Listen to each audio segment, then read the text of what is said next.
આગળ વાત કરીએ રાજકોટની। રાજકોટના પ્રેમવતી રેસ્ટોરન્ટમાં ભારે હોબાળો મચી ગયો છે। વાસી સેન્ડવિચ પીરસવામાં આવતા ગ્રાહકો રોષે ભરાયા। સેન્ડવિચમાંથી દુર્ગંધ આવતા ગ્રાહકે વિડીયો બનાવ્યો। મેનેજરે ટમેટાની સુગંધ કહી અને ગ્રાહકને ભોળવ્યો। જાગૃત નાગરિકે સમગ્ર મામલે આરોગ્ય વિભાગને જાણ કરી। અધિકારીઓ પોતે અહીંથી જમવાનું મંગાવતા હોવાનો પણ ખુલાસો કર્યો।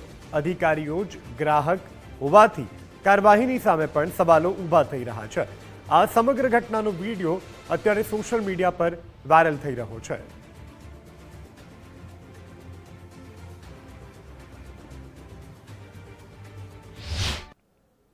સારા તાજા ટમેટા પણ હોય તો પણ આવી વાસ ના આવે। આ તાજાના હિસાબે જ વાસ આવી છે। આ વાસી ટમેટા તમારા નથી। કન્ફર્મ છે ને? આ પાકું તમે બોલો છો, તમે સ્ટેટમેન્ટ આપો છો, પછી ફરી ના જતા। હજી ચેક કરી લ્યો, હજી કરવું હોય હજી 5 વાર ચેક કરજો। 50 રૂપિયા મારા માટે માઇન નથી લાગતા, પણ મારો છોકરો છે ને, આ ડોક્ટર સાહેબ છે, આ જો બીમાર પડી જાય ને તો એ લાખોની દવા થાય ને, તમે નહીં આપો ભાઈ। એટલે આ કન્ફર્મ છે ને કે ટમેટાની સુગંધ છે? એટલે એ જ્યાંથી બનાવીને આવે વોટ એવર ભાઈ, તમે વેચો છો ને, મેં તમારી પાસે લીધું છે, 50 રૂપિયાની આની કિંમત છે। તમે એમ કહી રહ્યા છો કે ટમેટા તમારા શુદ્ધ છે, સારા છે અને તાજા જ છે, તેમ છતાં આ બનાવી તો આ વાસ આવે।